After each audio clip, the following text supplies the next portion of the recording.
गुरु पूर्णिमा का उत्सव मनाने आए हैं।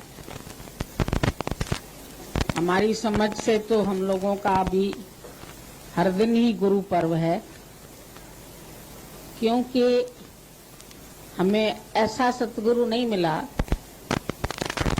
जो कुछ भी मनाने को कहता।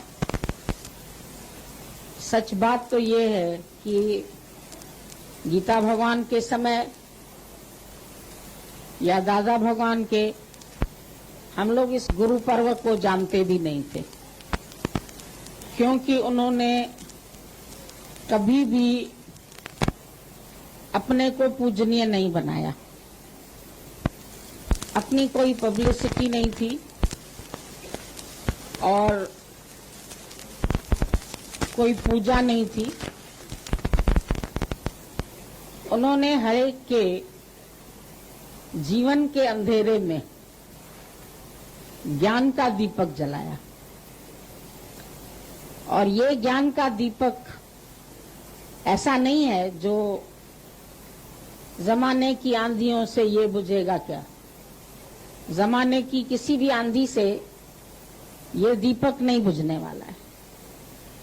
आज जो हमने दीपक जलाया, ये दीपक तो अभी पंखे की हवा से ही बुझ जाता है, लेकिन गुरु हमारे जीवन को ही प्रकाशमय कर देता है। जहां पर भी ये शरीर पहुंच जाता है, वहीं सबको प्रकाशित करने लगता है। चाहे तुम मुख से कुछ बोलो न बोलो, पर ये जीवन है जो बोलता है। आज इतना विस्तार सत्संग का हुआ, जिसका करने का हम लोगों का इरादा नहीं था कि हमें इतना विस्तार करना है। बस ये जरूर था दादा का संदेश कि किसी का जीवन उजड़ा है तो उसको बसा लो, उसको संसार के लहरों से डूबने मत दो। तो ये उनका जीवन का आदर्श था, जो हम सबको खींच कर लाया। प्रेम तेरा खींच लाया, ये तो है किस्मत मेरी। और दादा के निष्काम से ये बदली है जीवन मेरी। आज टीवी इतना माध्यम हो गया है, उसके द्वारा बहुत प्रचार हो रहा है। हर जगह गुरुओं की पूजा दिखाई जा रही है, और सभी ने चरण का अर्थ लगा दिया है गुरु के पांव। सभी इस पैरों को टच करना चाहते हैं, छूना चाहते हैं, और पैरों के आगे झुकना चाहते हैं। पर दादा ने बोला, ये सारी विशाल सृष्टि मैं ही तो हूं। अब वो कहां नहीं है जो हम एक जगह उसका पैर छुएं। कभी भी वो इस फेवर में नहीं होते थे कि कोई आकर के उनके पैरों को टच करे। मजाक में कह देते थे, देखो भाई ये मेरे मोजे चोरी करने आए हैं, इनको भगाओ भगाओ, ये चोर आए हैं। जब कोई भूले से भी झुकता था, उन्होंने झुकाया नहीं, गले से लगाया। कहते थे तुम मेरा स्वरूप है, तुम्हारे में भी मैं हूं, मेरे में भी मैं हूं, तो मैं को क्या झुकोगे? जो तू है सो मैं हूं, जो मैं हूं सो तू है।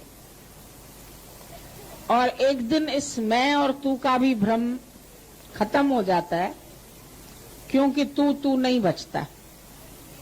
मैं न रहूं, तू न रहे, हम राम में ऐसे रम जाएं। ये बोलने तक की बात नहीं थी, पर हकीकत में अस्तित्व को गुम करना, ये आसान नहीं होता सबके लिए। कहीं न कहीं मन कुछ बनना चाहता है, घर में भी बनना चाहता है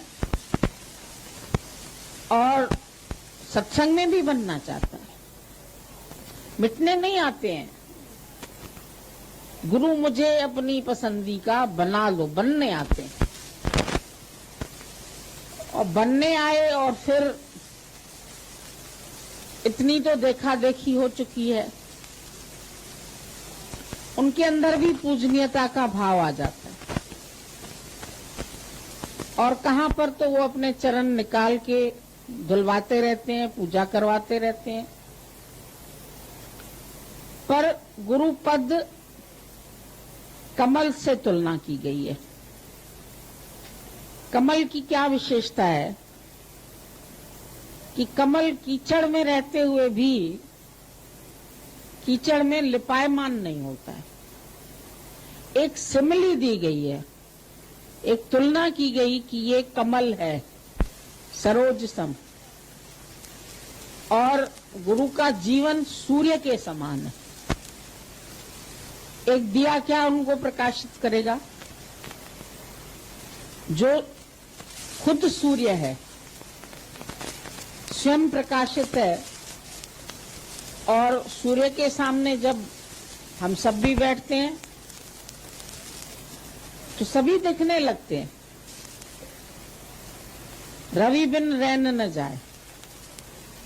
वैसे भले ही कितने तुम तारे आ जाए, चंद्रमा आ जाए, सब आ जाए, पर रवि बिन रैन न जाए। सूर्य बिना रात्रि का अंधकार नहीं हटता है। बेशक हम अपने घर का अंधकार मिटा लेते हैं अपने काम चलाने के लिए, पर पूरी सृष्टि का काम नहीं चलता उस रोशनी से। पर जब सूर्योदय होता है तो चाहे गरीब, चाहे अमीर, चाहे छोटा, चाहे बड़ा, चाहे पशु, चाहे पक्षी, चाहे वनस्पति, हर चीज प्रकाशित होती। वनस्पति तो फलती फूलती सूर्य की प्रेजेंस में है। यदि सूर्य न उदय हो तो आपके पास खेती नहीं हो सकती है, आपको ऑक्सीजन नहीं मिल सकती, आप जीवित नहीं रह सकते। सूर्य का कितना महत्व है, जो हम सबको जीवन प्रदान करके बैठा है। भले मां कहती है मैंने बेटा पैदा किया, मैंने इसको जन्म दिया, लेकिन उसके अंदर भी जो शक्ति है वो वनस्पति की गेहूं चावल खा के ही शरीर में सब कुछ बनता है, और उसी से ही गर्भ में ही बालक की बनावट होती है, और वहीं से स्वयंभव प्रकट होता है। तो स्वयंभव है, उसको कोई बनाने वाला नहीं है। कुम्हार को तुमने देखा होगा, एक चक्कर चला के वो घड़े बना रहा है, पर भगवान का ऐसा कोई चक्र दिखाई नहीं देता है जहां बैठ करके, कहां बैठ के वो अपने खिलौने बना रहा है, वो दिखाई भी नहीं देता है। इतना निराकार ने अपने आप को गुम कर रखा है। यहां पर भी जो अपने को गुम करता है वही फलता फूलता है। जो अपने अहम में रहता है वो नष्ट हो जाता है। एक अपने को मिटाना, एक अपने अहम को प्रकट करना, तो ये बड़ा थोड़ा डिफरेंस होता है। कभी कभी लगता है सभी ने हम मिटा दिया। और दादाजी ने कहा तुम अपने दर्शक खुद बनो, तुम खुद देखने की कोशिश करो तुम्हारा अहम कितना गुम हुआ है, तुम कितने मिटे हो अपने लिए। ये कोई गुरु पर हम एहसान नहीं करते कि हम मिट गए, हम झुक गए, हम नम्रता सीख गए, हम आ गए गुरु जी के पास, हम बहुत महान हो गए। ऐसा कुछ नहीं है। कोई कहीं पर भी है, दुनिया के किसी कोने में है, लेकिन जहां उसने अपने अहम को गलाया है वहां सतगुरु उसके साथ है। सतगुरु खाली यहां नहीं बैठा है, सतगुरु किसी एक देश में नहीं होता है, वो देश काल की सीमाओं से परे होता है। उसको कोई सीमा बांध नहीं सकती है। आप यहां हो तो वहां नहीं हो, वहां हो तो वहां नहीं हो, धरती पर हो तो आकाश में नहीं हो, आकाश में हो तो धरती पर नहीं हो, ऐसा कुछ नहीं है। तुम यहां हो तो दिल्ली में नहीं हो, दिल्ली में हो तो यहां नहीं हो, पर वो एक देश का नहीं है। उसको कोई देश की काल की सीमाएं बांध नहीं सकती है। वो असीम है और जो जो अपने अस्थि को मिटाता है वही असीम हो जाता है। जो बनना चाहता है वो मिट जाता है, जो मिट जाता है वो बन जाता है।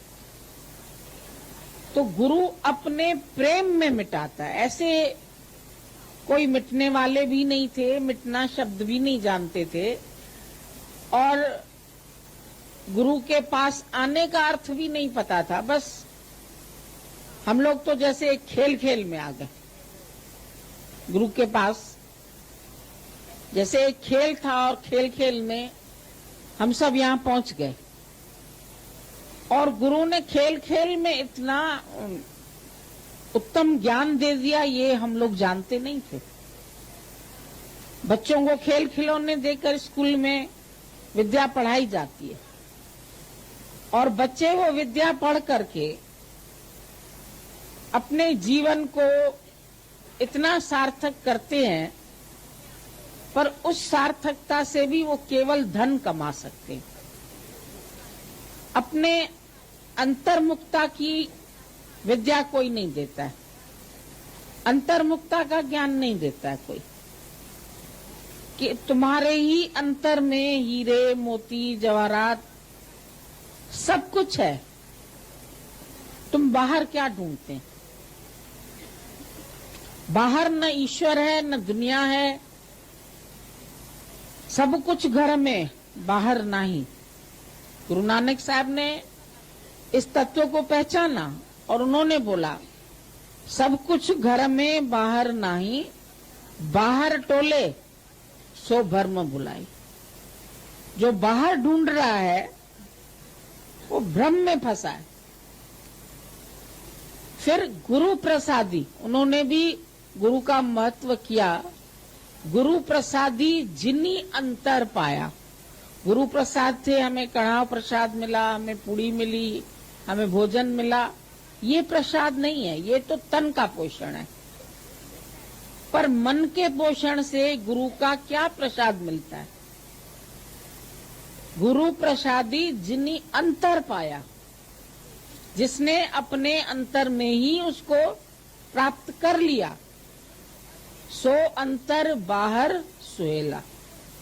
उसके लिए अंदर भी आनंद, बाहर भी आनंद। आनंद आनंद भयो मेरे माई, सतगुरु मैं पाया।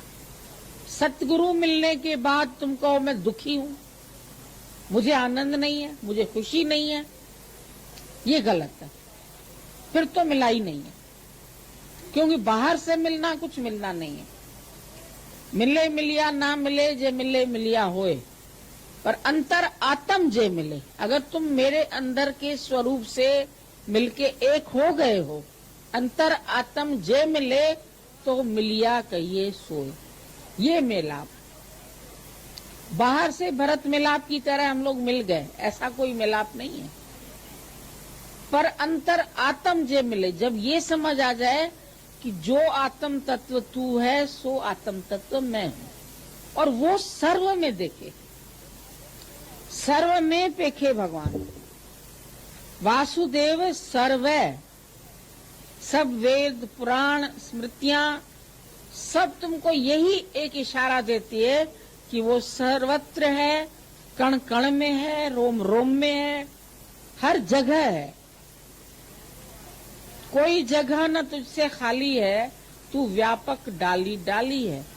फिर मेरा कौन मित्र रहा, कौन शत्रु रहा, कौन अपना रहा, कौन पराया रहा, कौन सा सुख बचा और कौन सा दुख बचा। कौन सी मेरे लिए पीड़ा है? कौन सी पीड़ा मुझे पीड़ित कर सकती है? कौन सी बीमारी मुझे मार सकती है? मैं न मरबो मरबो संसार। जो संसार से दिल लगा के बैठे वो खत्म हो जाएंगे, पर मैं न मरबो। क्लियर बोल दिया, मुझे नहीं मरना है, मैं नहीं मर सकता हूं। मैं आज भी हूं, कल भी हूं, सदैव रहूंगा। मरना चित्त न आवे, उसके चित्त में भी नहीं आता है मरना। मरबो संसार मोए मिलियो है ज्यावन हार। ज्यावन हार ने जब एक बार जिला दिया, जीवन बना दिया, अब उसके लिए मरने का शब्द गायब हो गया। उसने मरना शब्द ही अपनी जिंदगी से हटा दिया। लोग कहते तुम भी मरेगा, हम भी मरेगा। अरे नहीं, तुम, दादा ने बोला हम नहीं मरेगा, तुम मरेगा, क्योंकि तुम अभी भी आके भी सत्य को नहीं जान पाए। आके भी तुम कहीं देह में अटक गए, कहीं पदार्थ में अटक गए, कहीं कीर्ति में अटक गए, कहीं नामचार करने लगे अपना, कहीं किसी को नामदान देने लगे। अरे नाम किसका नाम? राम माना जो रम रहा है, जो रोम रोम में व्यापक है। रमता राम रमो मोए जिया। और ज्ञानी ने गुप्त खजाना पा लिया। गुप्त खजाना जो दिखता नहीं है, ऐसा खजाना तुमको मिला है जिसके बाद तुम कभी भिखारी नहीं बन सकते। किसी से भीख नहीं मांगनी है, न सुखों की, न धन की, न माया की, उसको कोई आवश्यकता नहीं। वो स्वयं निराकार से साकार है।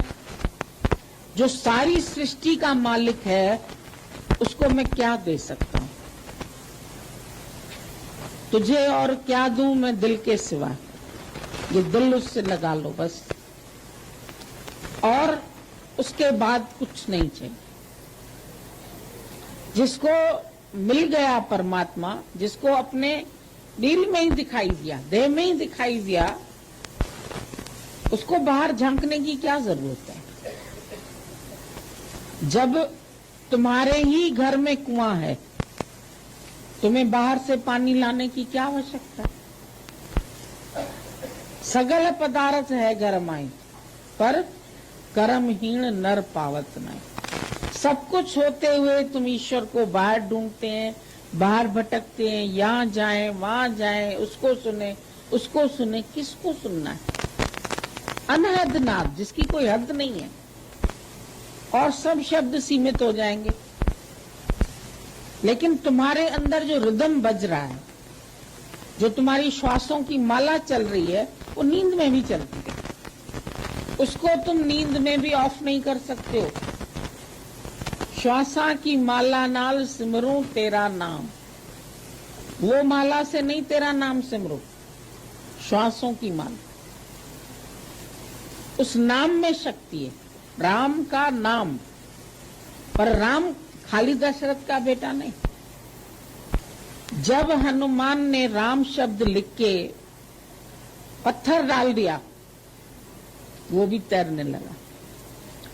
पत्थर जैसा तेरा हृदय होगा ना, वो भी तैरेगा।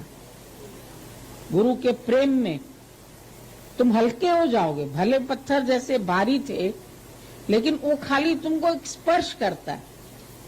जड़ रूप में स्पर्श किया, जड़ रूप तैरने लगा। रावण को लगा ये बड़े होशियार हैं, ये राम का नाम लिख के डालते जा रहे हैं दरिया में और इनकी पुल बनती जा रही है। तो क्या मेरे नाम में शक्ति नहीं? कभी कभी अहंकार, मेरे में भी शक्ति है। उसने रावण नाम लिख दिया पत्थर पे। रावण लिख के उसने पत्थर डाल दिया, वो भी तैरने लगा। एक ताज्जुब की बात है, रावण कहता है मेरे में भी तो है शक्ति, मैं कम हूं क्या? मंदोदरी ने सोचा ये तो अहंकार की भाषा बोलता है। वो थोड़ा समझती थी, ज्ञानवान थी।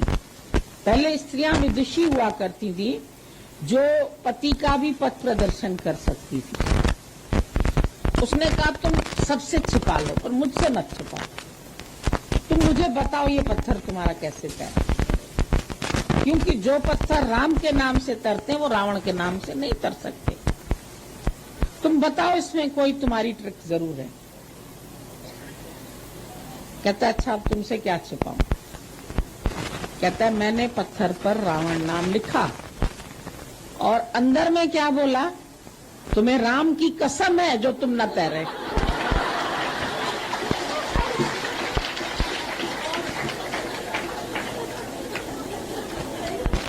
अब पत्थर कैसे तैरा आप बताओ। मतलब उसका भी विश्वास राम में ही था। अगर रावण के अंदर शक्ति है तो भी वो मेरी ही शक्ति है, राम की ही शक्ति है, किसी और की शक्ति नहीं है।